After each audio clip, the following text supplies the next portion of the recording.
शुक्लांबरधरं विष्णुं शशिवर्णं चतुर्भुजं प्रसन्नवदनं ध्यायेत् सर्वविघ्नोपशान्तयेत्। व्यासाय विष्णुरूपाय व्यासरूपाय विष्णवे नमो वै ब्रह्मनिधये वासिष्ठाय नमो नमः। विमलपटी कमलकुटी पुस्तकरुद्राक्षस्यस्तहस्तपुटी कामाक्षी पक्ष्मलाक्षी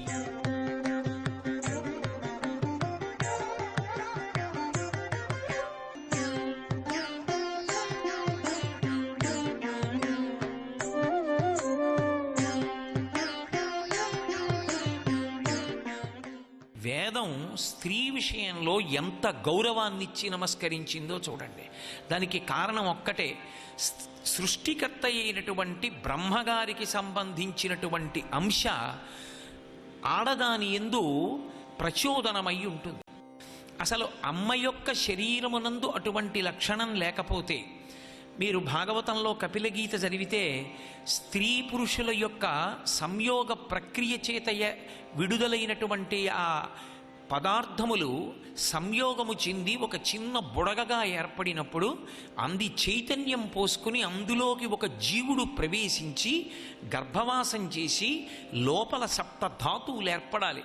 చర్మము, రక్తము, మాంసము, కొవ్వు, అస్థి, శుక్ల, మేధ అనబడేటటువంటి 7 పదార్థములతో సంఘాతమై దాంట్లో మళ్ళీ 9 రంధ్రములు ఏర్పడాలి. 2 కళ్ళు, 2 ముక్కులు, 2 చెవులు, 6 నోరు, 7 మలద్వారం, 8 మూత్రద్వారము, 9 ప్రాణ అపాన వ్యాన ఉదాన సమాన నాగ కూర్మ కృకర ధనంజయ దేవతత్వములనేటటువంటి 10 వాయువులు ప్రవేశించడానికి అవకాశము కలిగి అమ్మ యొక్క కడుపు గర్భాలయమై లోపల జీవుడు ప్రాణం పోసుకొని పుణ్యకర్మాచరణం చెయ్యడానికి, తాను గతంలో చేసుకున్నటువంటి పాపాలను అనుభవించడానికి కావలసినటువంటి శరీరాన్ని ఉపకరణంగా తయారు చేసుకోవాలి అంటే దానికంతటికీ కూడా హేతువైనటువంటిది అటువంటి గర్భాలయము ఈ సృష్టిలో ఎక్కడుంటుంది అంటే ఒక్క అమ్మ గర్భమునందు మాత్రమే ఉన్నది. ఎందుచేత అంటే బయట బ్రహ్మగారు ఈ సృష్టి చేసేటప్పుడు 4టిని దృష్టిలో పెట్టుకుంటాడని శాస్త్రాలు చెప్తున్నాయి. తనువు, కరణము, భువనము, భోగము అని 4టిని దృష్టిలో పెట్టుకుంటాడు. తనువు అంటే ఈ శరీరాన్ని ఏర్పాటు చేస్తాడు. ఈ శరీరాన్ని ఏర్పాటు చెయ్యడం అంత తేలికైన విషయమేం కాదు. ఈ శరీరాన్ని ఏర్పాటు చేసినప్పుడు బుద్ధి చేత శాస్త్రాన్ని తెలుసుకుని గురువుగారి యొక్క పాదములు పట్టుకుని ఈ జన్మలో మంచి కార్యములు చేసి దాని వలన చిత్తశుద్ధి పొంది, చిత్తశుద్ధి వలన జ్ఞానమును పొందడానికి కావలసినటువంటి పాత్రతను పొంది ఇక మళ్ళీ ఆ జ్ఞానము చేత పుట్టవలసిన అవసరం లేని పునరావృత్తి రహిత శాశ్వత శివ సాయుధ్య స్థితిని పొందడానికి కావలసినటువంటి ఊర్ధ్వముఖ చలనం చెయ్యగలిగినటువంటి మనుష్య ఉపాధిని నిర్మాణం చెయ్యాలన్నా అమ్మ కడుపులోనే చెయ్యాలి. పుట్టినప్పుడు భూమికి అడ్డంగా ఉండాలి వెన్నుపాం, పెరుగుతున్నప్పుడు నిలువుగా పెరగాలి. అటువంటి ప్రాణిని తయారు చెయ్యాలన్నా అమ్మ కడుపులోనే. ఏమీ చేత కాకుండా, అసలు కర్మాధికారం లేకుండా, బుద్ధి లేకుండా, గత జన్మలలో చేసుకున్నటువంటి పాపపుణ్యములను అనుభవించడానికి మాత్రమే పనికొచ్చేటటువంటి శరీరాన్ని తయారు చేయాలన్నా అమ్మ కడుపులోనే చెయ్యాలి. ఒక కుక్క ఎక్కడ పుట్టాలి? అమ్మ కడుపులోంచే పుట్టాలి. అమ్మ కడుపులోంచే తయారవుతుంది. అలా తయారయ్యేటట్టుగా కావలసినటువంటిది బ్రహ్మగారికి ఆ అవకాశం ఎక్కడుంటుంది అంటే అమ్మ కడుపునే ఆధారం చేసుకుంటాడు. అందుకే ఆయన ఇచ్చేటటువంటిది మొట్టమొదటిది తనువు. ఈ తనువు లేదనుకోండి, శరీరము లేదనుకోండి, అసలు పాపపుణ్యములు ఎలా పోతాయి? మనుష్యుని విషయం ఆలోచించండి. ఇది మర్త్యలోకం. మర్త్యలోకం అంటే మృత్యువు చేత గ్రసింపబడతాయి శరీరాలు. గత జన్మలలో నేనేవో పాపాలు చేసి ఉన్నాను. ఆ పాపాలు అలా ఖాతాలో ఉంటే ఎలా? అవి పోవాలి. అవి పోవాలంటే పోవడానికి ఒక్క మార్గం ఉంది. జ్ఞానము చేత సమస్త పాపములు కాలిపోవాలి, అథవా అనుభవము చేత పోవాలి. ఇప్పుడు అనుభవం చేత పోవాలి అంటే నేను ఎప్పుడో ఏదో తప్పు చేశాను. ఆ తప్పు ఇప్పుడు నేను పాప రూపంలో దాన్ని ఫలిత రూపంలో పోగొట్టేసుకోవాలి. నేను ఎప్పుడో ఎవరినో ఏదో ఇబ్బంది పెట్టాను అనుకోండి, వాళ్ళ మనస్సు బాధపడి వాళ్ళ కన్నులంబట నీరు కారిందనుకోండి, ఒక రోజున నన్ను కూడా ఎవరో ఏదో నిష్కారణంగా నింద చెయ్యాలి. ఆ నింద చేత నా మనస్సు కుందాలి. కుంది నేను బాధపడ్డాననుకోండి, నా పాపం అక్కడతో పోయింది. నేను ఎప్పుడో అన్నం పెడతాను రమ్మని పెట్టకుండా ఒక కడుపు కాల్చి పంపాను అనుకోండి, నేను కూడా ఓ పూట అన్నం లేక నా కడుపు కాలి బాధపడాలి. బాధపడితే ఆ పాపం అక్కడితో పోతుంది. ఈశ్వరుడు ఈ శరీరాన్ని ఇచ్చినప్పుడు దయామయుడే ఇచ్చాడు. ఎందుకు ఇచ్చాడు అంటే నీ పాపాలు పోగొట్టుకో. నువ్వు మనసుతో పాపం చేశావు, వాక్కుతో పాపం చేశావు, శరీరంతో పాపం చేశావు. ఇప్పుడు ఆ మూడిటితోటే పుణ్యం చేసుకో.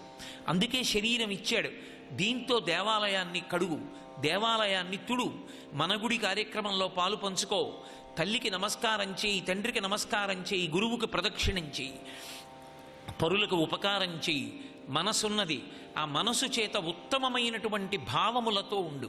ఇతరుల గురించి ఎప్పుడూ మంచిని ఆలోచన చేస్తూ ఉండు. నీ గురించి నువ్వు గర్వంతో ఉండడం, ఇతరులను న్యూనతాభావంతో ఆలోచించడం మానేసి మనసుని సంస్కరించుకో. ఆ మనసు చేత ఉత్తమ కర్మలు చేయి. మానసికంగా కూడా మంచి పని చెయ్యొచ్చు. ఇక వాక్కు, నోరిచ్చినందుకు ఈశ్వరుడు ఎన్నో మార్లు ఇలా వేలు చూపించి వదరావు గత జన్మలలో. ఇప్పుడు ఆ నోటితోటే మంచి మాటలు పలుకు, ఆ నోటితోటే 10 మందికి ఉపశాంతి కల్పించు, ఆ నోటితోటే భగవన్నామాన్ని కీర్తించు. ఉద్ధరణకి హేతువుగా మనం పైకెక్కడానికి అవకాశానికి, చేసుకున్న పాపాలు పోగొట్టడానికి ఈశ్వరుడు అనుగ్రహించేటటువంటి అత్యద్భుతమైనటువంటి శరీరం బ్రహ్మగారు ఇవ్వాలనుకునేటటువంటి మొదటిది తనువు. బ్రహ్మగారు తనువు ఇవ్వాలన్నా అది తయారవ్వలసింది ఎక్కడ అంటే అమ్మ కడుపులోని. తండ్రి యొక్క కర్తవ్యం ఎక్కడి వరకు ఉంటుంది అంటే బీజమును నిక్షేపించడం వరకే ఉంటుంది. కానీ 9 నెలల వరకు దానిని సప్తధాతువులుగా తయారు చేసి జీవుడు లోపలికి ప్రవేశించి వాసం చెయ్యడానికి యోగ్యమైన ఒక శరీర నిర్మాణము అమ్మ కడుపులో జరుగుతుంది. అందుకే తనువివ్వాలనుకున్న బ్రహ్మగారి కాంక్ష అమ్మ కడుపు చేత నెరవేరుతోంది. కాబట్టి అమ్మ యందు సృష్టికర్త లక్షణం ఉంది. బ్రహ్మగారు తనువిస్తాడు, దానితో పాటు కరణమిస్తాడు. కరణము అంటే మనం అంతఃకరణ చతుష్టయము అంటూ ఉంటాం. మనసు, బుద్ధి, చిత్తము, అహంకారము. ఈ 4 సూక్ష్మ రూపంలో ఉంటాయి. ఈ సూక్ష్మ రూపంలో లోపలికి జీవుడు ప్రవేశించినప్పుడు ఈ అంతఃకరణ చతుష్టయం ప్రవేశించడానికి యోగ్యమైనటువంటి ద్వారములు తెరవగలిగినటువంటి స్థితి ఒక్క అమ్మకే ఉంటుంది. ఎందుకని అంటే అమ్మ లోపల శరీరం తయారవుతున్నంతసేపు జీవుడు లోపలికి ప్రవేశించి ఇంద్రియములను, పూర్వజన్మ జ్ఞానాన్ని పొందడానికి కావలసిన అవకాశాన్ని, శక్తిని నిక్షేపించడానికి ఆమె తన గర్భాన్ని ఆలయం చేసి తాను తిన్న ఆహారంలో ఉన్నటువంటి శక్తిని నాభిగొట్టం ద్వారా బిడ్డకు పంపుతూ ఉంటుంది. అలా పంపుతోంది కాబట్టి లోపల కరణం ఏర్పడింది, అంతఃకరణ చతుష్టయం ఏర్పడుతోంది. ఆ ఏర్పడడానికి అవకాశము బ్రహ్మగారి యొక్క సంకల్పము అమ్మ కడుపునందే పరిపూర్ణమవుతోంది. కాబట్టి సృష్టికర్త యొక్క అంశ పూర్తవుతోంది. 3వది భువనము. భువనము అంటే బయట ఉండేటటువంటి సమస్త భోగోపకరణ సంఘాతం. అంటే ఉపశాంతి పొందడానికి అమ్మయ్య అని మొట్టమొదట అసలు సేద తీరడానికి అవకాశం ఎక్కడుంటుందో దాన్ని భువనమని పిలుస్తారు. అసలు ఈ లోకంలో జీవుడు మొదటి ఉపశాంతి ఎక్కడ పొందుతాడంటే తెలిసి కానీ తెలియక కానీ అమ్మ దగ్గరే పొందుతాడు. ఉపశాంతి పొందడానికి అమ్మయ్య అని మొట్టమొదట అసలు సేద తీరడానికి అవకాశం ఎక్కడుంటుందో దాన్ని భువనమని పిలుస్తారు. అసలు ఈ లోకంలో జీవుడు మొదటి ఉపశాంతి ఎక్కడ పొందుతాడంటే తెలిసి కానీ తెలియక కానీ అమ్మ దగ్గరే పొందుతాడు. ఎందుచేత అంటే కటిక చీకట్లో ఉంటాడు 9 నెలలు. తల కిందకుంటుంది, కాళ్ళు పైకుంటాయి. కపిలగీతలో వర్ణిస్తారు. అమ్మ వేడి పదార్థాలు, వాతం చేసే పదార్థాలు తింటే అవి లోపలికి వెళ్ళిపోతాయి నాభిగొట్టంలోంచి. తను విసర్జించినటువంటి మలమూత్రములలోంచి పుట్టినటువంటి పురుగులు కొరికేస్తుంటాయి. గర్భస్థ నరకం అంటారు.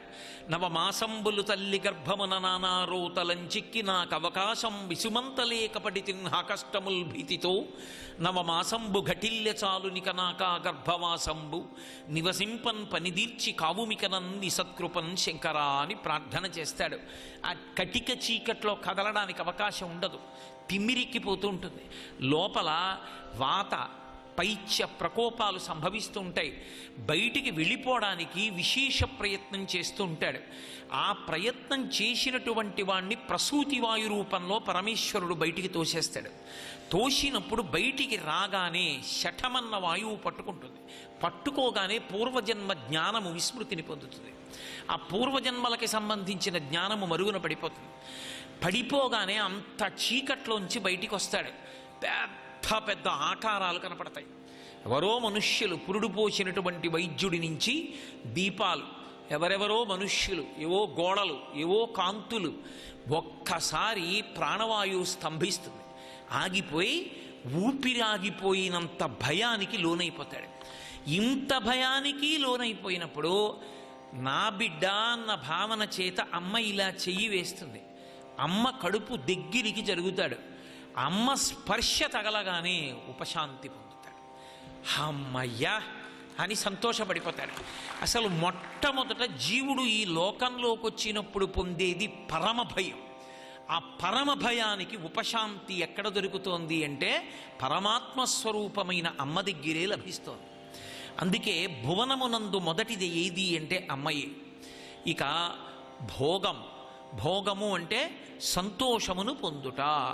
అసలు ఈ లోకంలో అందరికన్నా దురదృష్టవంతుడైన వాడు ఎవరైనా ఉంటే అమ్మ లేనివాడు ఎవరుంటాడో వాడే పరమ దురదృష్టవంతుడు. ఎందుచేత అంటే బిడ్డ ఆకలి తెలిసేది అమ్మకే, బిడ్డ భయం తెలిసేది అమ్మకే. ఈ రెండే పరమ భయానకమైనవి.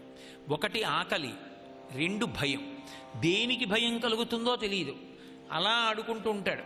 ఆడుకుంటున్న వాడు కెవ్వుమని వస్తాడు. అమ్మ గబగబా వచ్చి ఎత్తుకుని తన గుండెల మీద వేసుకుని ఇలా ఇలా ఇలా ఇలా జో కొట్టేటప్పటికీ వాడికి ఎక్కడ లేని ఉపశాంతి కలుగుతుంది. నేను ఈ మధ్యనే ఒక ప్రఖ్యాతి వహించినటువంటి ప్రసూతి వైద్యుడు నాతో ఒక మాట చెప్పారు.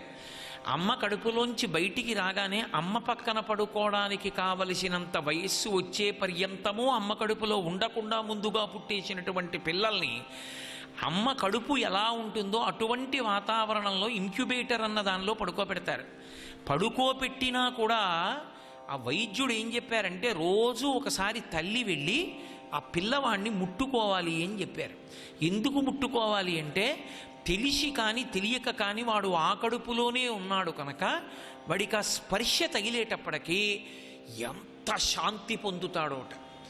అలా పసిపిల్లవాడిగా ఉన్నప్పుడు వాడిని ముట్టుకున్న వాళ్ళెవరో, వాడికి శాంతి కల్పించిన వాళ్ళెవరో, ఆ స్పర్శ వాడికి జీవితాంతం జ్ఞాపకం ఉంటుందండి. ఉత్తరోత్తర వాడి శాంతి వాళ్ళ మీదే ఆధారపడుతుంది. అందుకనే అమ్మ ముట్టుకోవాలి, అమ్మమ్మ ముట్టుకోవాలి తప్పకుండా. ఎందుకంటే పసిపిల్లలు అమ్మమ్మ ఇంట్లో పెరుగుతారు. మొదట అమ్మమ్మ ముట్టుకోవాలి, మొదట అమ్మ ముట్టుకోవాలని ప్రతిరోజు ఆ ప్రసవమైనటువంటి తల్లిని పక్కన బిడ్డ లేకపోయినా ఇంక్యుబేటర్లో ఉన్న తీసుకెళ్ళి అమ్మ చేత ఒకసారి ఆ స్పర్శ సుఖాన్ని అనుభవింపచేసేవారు. శాస్త్రం ఎంత ప్రామాణికంగా మాట్లాడిందనిపిస్తుంది.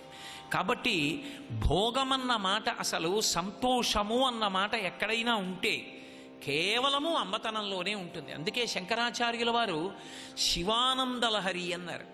శివానందలహరి అయితే ఒకటి, రెండవది అమ్మవారి గురించి చెప్తే ఏమవ్వాలి? శ్రీమాతాలహరి అవ్వాలి, లేదా శ్రీమాతానందలహరి అవ్వాలి. ఆయన నా అనలేదు, సౌందర్యలహరి అన్నారు. సౌందర్యం అంటే అమ్మయే సౌందర్యం. సౌందర్యము అంటే మనసుకి ఆనందం కల్పించడం, మనసుకి ఉద్వేగం కల్పించడం, మనసుకి ఏదో ఒక సంతోషాన్ని అందించడం కాదు. అన్ని వేళలా మనసు అందుకున్న సంతోషాలు అన్నీ క్షేమకరాలు కావు. నేను మీతో ఒక ఉదాహరణ చెప్పాలంటే, దూరంగా ఒక పులి కనపడింది అనుకోండి, దాని పంజా విప్పినప్పుడు చాలా అందంగా ఉంటుంది, దాని గోళ్ళు అందంగా ఉంటాయి, దాని ఒంటి మీద గీతలు అందంగా ఉంటాయి, దాని నోరు తెరిస్తే దాని కోరలు అందంగా ఉంటాయి. అలాగని అంత అందంగా ఉంది కదా అని పులిని నేను వెళ్ళి దాని గోళ్ళు ముట్టుకోగలనా, దాని పంజా ముట్టుకోగలనా? ముట్టుకోలేను. అందంగా ఉన్నవన్నీ క్షేమకరాలు కావు. నాగుపాం చాలా అందంగా ఉంటుంది. ప్రదోష వేళలో నాగుపాం బయటికి వచ్చి ఆడుతుంటే దాని పడగల మీద ఆ విష్ణు పాదాలు కనపడుతుంటే ఆ సంధ్యా సమయంలో సూర్యకిరణాలు పడుతుంటే మిరిసిపోతూ ఎంత అందంగా ఉంటుందో, అంత అందంగా ఉంది కదా అని నేను వెళ్ళి నాగుపాము పడగ పట్టుకోగలనా? అందంగా కనపడినవన్నీ క్షేమకరాలు కావు. అందంగా కనపడకపోవడం అన్నది లోకంలో ఎప్పుడూ లేనిది ఎవరి విషయంలో అంటే ఒక్క అమ్మ విషయంలో. లోకంలో ధూర్తతనమని ఒక మాట. నా భార్య కన్నా పక్కింటి వాడి భార్య అందంగా ఉంటుంది అనడం ధూర్తతనం. ఆ మాట ఏ పురుషుడి నోటి వెంట రాకూడదు. ఆ మాట అన్న ధూర్తుడు ఉంటాడేమో, మా అమ్మ కన్నా వాళ్ళ అమ్మ అందంగా ఉంటుందని ఎవరు అనడం. ఎవరి అమ్మ వాళ్ళకి అందం. అమ్మకి ఎంత ఐశ్వర్యం ఉంది, అమ్మ ఎంత చదువుకుంది అన్నదానితో సంబంధం ఉండదు. పరమ ఐశ్వర్యవంతురాలు, ఆగర్భ శ్రీమంతురాలైనటువంటి ఆడది కూటికి లేనటువంటి ఒక ఆడదానికి పుట్టినటువంటి బిడ్డన్ని వచ్చి ఎత్తుకుందనుకోండి, ఎత్తుకుని నోట్లో పంచదార పెడుతుండనివ్వండి, ఆ పిల్ల పంచదార తినకుండా వెనక్కి తిరిగి రెక్కాడితే కానీ డొక్కాడక చెమట పట్టి ఒక రహదారి నిర్మాణంలో ఒళ్ళు చెమట పట్టి కూలి పని చేసుకుంటున్నటువంటి తన తల్లి వంక చూసి ఏడుస్తుంది తప్ప, ఇంత ఆగర్భ శ్రీమంతురాలు, ఇన్ని నగలు వేసుకుంది, ఇంత ఐశ్వర్యం ఉన్నది, ఈవిడ పెట్టిన పంచదార తిందాం మా అమ్మ ఏ పాట అందో. అమ్మయే క్షేమం, అమ్మయే సంతోషం. ఎంత వయసు వచ్చేనివ్వండి, అమ్మయందు అందమేది అంటే క్షేమమే. ఎంత వయసు రానివ్వండి, అమ్మకున్న గొప్పతనం ఎక్కడుంటుంది అంటే అందరికన్నా పనికి మాలిన వాడెవరో వాడినే అమ్మ ఎక్కువ ప్రేమిస్తుంది. లోకంలో మిగిలిన వాళ్ళు ఎవరిని ఇష్టపడతారంటే ఎక్కువ సమర్థత ఉన్నవాడిని ఇష్టపడతారు. అమ్మ తనకి కలిగిన సంతానంలో అందరికన్నా అర్భకుడై, అందరికన్నా వెనకపడి, అందరికన్నా చేతకాని వాడైపోయిన వాడెవరున్నాడో వాణ్ణి ఎక్కువ ప్రేమిస్తుంది, వాణ్ణి ఎక్కువ స్మరిస్తుంది, వాడు వృద్ధిలోకి రావాలని తహతహలాడుతుంది. అటువంటి అమ్మ వెళ్ళిపోయిన తరువాత ఇక తన కొరకు అలా తహతహలాడేటటువంటి ప్రాణి ఉంటుందని నమ్మడం ఇక ఆ కొడుక్కి కష్టం, ఆ కూతురికి కష్టం. ఎందుకంటే మిగిలిన వాళ్ళకి నిస్సందేహంగా బరువు, అమ్మకొక్కదానికి. కన్నీళ్లతో ఈశ్వరుణ్ణి ప్రార్థిస్తుంది వాడు వృద్ధిలోకి రావాలని, ఆమె వృద్ధిలోకి రావాలని. అమ్మలాంటి వ్యక్తి సృష్టిలో ఉండదు. భగవంతుని దయ ఎటువంటిదో అమ్మ యొక్క దయ అటువంటిది. అమ్మయందు అసలు క్రౌర్యం అనేటటువంటి మాట అన్వయము కాదు. అందుకే శంకర భగవత్పాదులు కుపుత్రో జాయే తత్వచితపి కుమాతాన భవతి అంటారు. దుష్టుడైన కొడుకుంటాడేమో కానీ దుష్టురాలైన తల్లి ప్రపంచంలో ఉండదు. అమ్మకి 90 సంవత్సరాల వయసు వచ్చేనివ్వండి, అమ్మ శరీరం అంతా ముడతలు పడిపోయి ఆఖరికి ఇలా పట్టుకుని లాగితే చిరిగిపోతుందేమో అన్నట్టుగా పొట్ల పండులా శరీరం అయిపోనివ్వండి, కళ్ళజోడులోంచి కూడా ఎదురుగుండా ఉన్నటువంటి బిడ్డ కనపడనంతటి చత్వారం వచ్చేనివ్వండి, మంచంలో పడుకుని ఉండనివ్వండి, రాత్రి భోజనం చేయడానికి వచ్చినటువంటి కొడుకు అన్నం తిన్న సమయాన్ని బట్టి తల మీద వేసుకున్న ముసుగు తీసి, ఎరా కడుపు నిండా అన్నం తినలేదు, ఇలా తింటే నీ ఆరోగ్యం ఏమైపోతుందిరా అని అడుగుతుంది. అప్పుడు కూడా బిడ్డ క్షేమం కోరేది ఎవరైనా ఉంటే అమ్మ ఒక్కతే. అమ్మలాంటి వ్యక్తి ఇక సృష్టిలో ఉండదు. చచ్చిపోయే ముందు కూడా తన వలన బిడ్డలకి ఏమైనా ఇబ్బంది కలుగుతుందేమో అని ఆలోచిస్తుంది. నాకు తెలుసు, నా స్నేహితుడి తల్లి తెల్లవారుజామున 2 గంటలకి గుండెపోటు వచ్చి ఆ ఛాతీ అంతా నొక్కుకుపోతుంటే ఆవిడ అలాగే ఓర్చి ఓర్చి ఓర్చి ఓర్చి తెల్లవారుజామున 2:45కి కొడుకు తలుపు కొట్టింది. కొడుకు గబగబా వచ్చి ఏమమ్మా అన్నాడు. అప్పటికే ఆవిడకి మాట రావట్లేదు. ఒరే గుండెలు పిండేస్తోందిరా, వద్దు డాక్టర్ దగ్గరికి వద్దు, నువ్వు కూర్చో, నీ గుండెల మీద తలపెట్టుకుంటాను రా అని కొడుకు గుండెల మీద తలపెట్టుకుని ఆవిడ శరీర త్యాగం చేసేసింది. అంత గుండెలు పిండేస్తున్న, గుండెపోటు వస్తున్నా లేపితే కొడుక్కి నిద్రాభంగం అవుతుందేమో అని ఓర్చుకుని కొడుకు యొక్క క్షేమం చూడగలిగినటువంటి దయామూర్తి ప్రపంచంలో అమ్మ ఒక్కతే. ఆ దయ కొని తెచ్చుకుంటే వచ్చింది కాదు, అమ్మతనంతో వచ్చేసింది. అందుకే ఆమెయే బ్రహ్మ. ఆమె అసలు నిజానికి బ్రహ్మగారి యొక్క ఉపకరణములకన్నిటికీ కేంద్రం ఏది అంటే అమ్మయే. అమ్మయందు ఆ బ్రహ్మ యొక్క అంశ లేకపోతే అసలు ఈ సృష్టి జరిగేటటువంటి అవకాశం లేనే లేదు. తనకి పునర్జన్మ సదృశం ఎంత నెత్తురుపోతుందో, ఎన్ని ఇబ్బందులు పడాలో. ఒక్కొక్కసారి లోపలికి వెళ్ళిందే చిట్ట చివరిసారి వెళ్ళడం, ఇక తిరిగి వస్తానన్న నమ్మకం కూడా ఉండదు. అలా ఉండదని తెలిసి కూడా ఆమె తల్లి కాకుండా ఉండడాన్ని ఇష్టపడదు. అమ్మ అనిపించుకుని శరీరం విడిచిపెట్టేయడాన్ని ఇష్టపడుతుంది. అమ్మలాంటి వ్యక్తి లోకంలో ఉండదు. అందుకే అమ్మయందు బ్రహ్మతత్వం ఉన్నది. నేను ఈ విశాఖపట్టణానికి సంబంధించిన వారే అనుకుంటా, ఒక ప్రముఖ వైద్యులు ఆర్ ఆంజనేయులు గారు అనుకుంటాను, నాకు జ్ఞాపకం ఉన్నంత వరకు చాలా పెద్ద వైద్యులు వారు ఒక పుస్తకాన్ని రచన చేశారు, మాతృదేవో భవ అని. కాకినాడలో అత్యంత ప్రఖ్యాతి వహించినటువంటి ఒక స్త్రీ ప్రసూతి సంబంధ వైద్య నిపుణురాలైనటువంటి డాక్టర్ జగదీశ్వరి గారు ఒకసారి నాకు ఆ పుస్తకం ఇచ్చారు. ఇచ్చి, గురువుగారు మీరు ఈ పుస్తకం చదవండి అని ఇచ్చారు. ఆయన తనకున్నటువంటి వైద్యశాస్త్ర పరిజ్ఞానాన్నంతటినీ కూడా ఉపనిషత్ జ్ఞానంతో కలిపి ఒక అద్భుతమైనటువంటి గ్రంథరచన చేశారు. అందులో ఆయన బ్రహ్మగారి యొక్క అంశ అమ్మయందు ఎలా ఉంటుందో నిరూపణం చేశారు. నేను నిజంగా ఆ పుస్తకం చదివి తెల్లబోయాను. అందులో ఆయన అమ్మ కడుపులో బ్రహ్మగారి యొక్క స్థానం ఎలా ఉంటుంది, సృష్టి చెయ్యడానికి అవకాశం ఎలా ఉంటుంది అన్నదాన్ని వర్ణించారు. వర్ణిస్తూ నాకు జ్ఞాపకం ఉన్నంత వరకు అమ్మ కడుపులోనే ఊరుతుంది ఒక రకమైనటువంటి ద్రవం. దాన్ని బహుశः యామ్నియోటిక్ యాసిడ్ అంటారేమో, అటువంటి ద్రవం ఒకటి ఊరుతుంది. ఊరి ఆ ద్రవం కడుపులో చేరుతుంది. చేరితే దానిలో శిశువు నిలబడి ఉంటుంది, అందులో ఉంటుంది శిశువు. అలా ఉన్న కారణం చేత అమ్మ జారి పడిన, అమ్మ వంగిన, అమ్మ దేనికైనా తగిలిన, అమ్మ ఎటువైపుకి శరీరాన్ని వంచకూడదో అటువైపుకి వంచిన కారణం చేత లోపల ఉన్నటువంటి పిండం తయారవుతున్నటువంటి పిండానికి దెబ్బ తగిలి అది వైక్లభ్యంతో పుట్టకుండా, అంగవైకల్యం రాకుండా లోపల ఒక పదార్థము ఊరి ఆ పదార్థములోనే ఆ పిండం తేలుతుంటుంది. అలా తేలుతున్న కారణం చేత ఆ లోపల ఉన్నటువంటి ద్రవం యొక్క పరిస్థితిని బట్టే బయట ఉన్నటువంటి వైద్యుడు దాన్ని ఆధారం చేసుకునే పిండం ఎలా పెరుగుతోంది, ఎంత ఆరోగ్యంగా ఉన్నది అన్నది నిర్ణయం చేయడానికి మాకు అవకాశం కలుగుతుంది. ఒక ఆడది తల్లి అయినప్పుడు సృష్టికర్త యొక్క అంశగా ఆమె యందు మాత్రమే అటువంటి ద్రవం ఉత్పన్నమవుతుంది అని ఆయన తెలియచేశారు. కాబట్టి బ్రహ్మగారి యొక్క అంశ ఆమె యందియే స్థితికర్త ఉంటాడు. స్థితికర్త అంటే రక్షకుడు. రక్షకుడు అంటే పాలించువాడు, పోషించువాడు, రక్షించువాడు. ఇది విష్ణుతత్వం. అందుకే విష్ణుతత్వమునందు ఒక ప్రధానమైనటువంటి ధర్మం ఉంటుంది. మీరు ఏ పేరు పెట్టి పిలవకపోయినా, మీరు రక్షణ కొరకు పిలిచినప్పుడు పలికేదెవరు అంటే విష్ణువు పలుకుతారు. సర్వం శ్రీ ఉమామహేశ్వర పరబ్రహ్మార్పణమస్తు. స్వస్తి.